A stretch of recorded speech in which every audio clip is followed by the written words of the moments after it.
Hey y'all, so I have a not so nice NPE story for you today. She is our client. She is a super sweet, super kind, caring lady who is heavily involved in her community.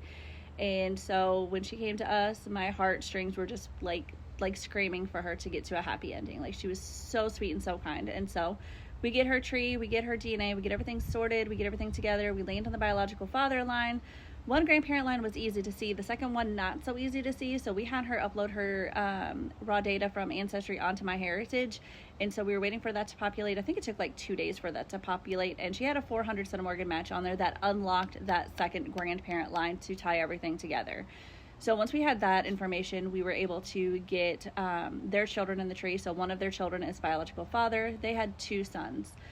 This case took place in Chicago, and when our client asked her mom about her biological father, she says, I don't really remember about that time. I was a wild child, and all I can tell you is it was in Chicago, and he's probably is not a good person. I dated the people that were not great. They had questionable histories and just not good. And so that's the only little puzzle pieces we had to go along with trying to make a match with the DNA. So with that DNA, with that little bit of history, there was 2 sons. One son was in Chicago, that fits, and has a very lengthy criminal record, and that fits. The other son was in college in New York at the time, and he currently still lives in New York, and he works for some large finance firm. So we gave her the contact information for both men, and because the Chicago one seemed to fit a little bit better than the other one, but even still it's 50-50 at this point.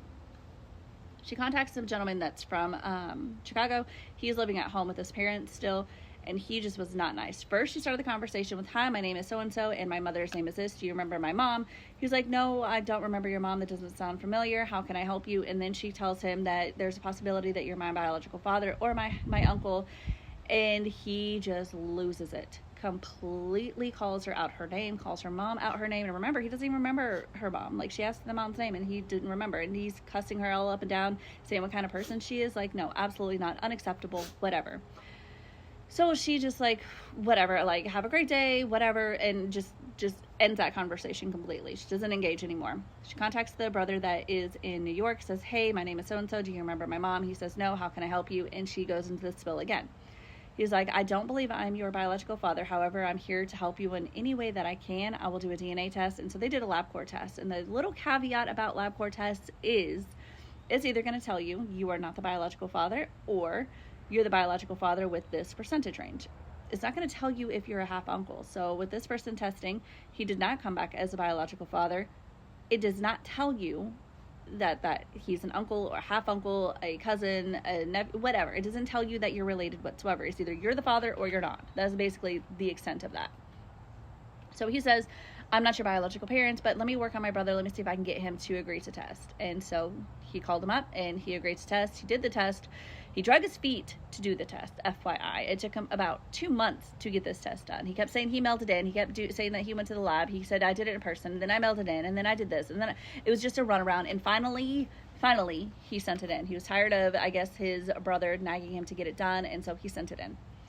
So it comes back 2 days later as he is the biological father. And so our client lets it sit for a few days when she gets the results. So she knows he's got it. He's got time to process it. Maybe he'll be kinder. So she gives him a call.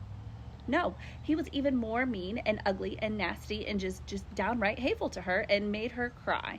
She was so upset. She said that she was shaking. She was just venting to her husband, and she just didn't know how to take any of this. How do I descend from this person? How do I come from this person?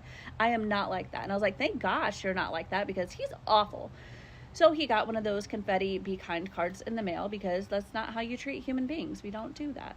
But she's got a good relationship with her uncle now. They talk about the past and how his brother is, and it just is what it is, and she's accepted it, and she's moved on, and she's happy with everything the way things are. But that's it for today, and I'll see you guys later. Bye.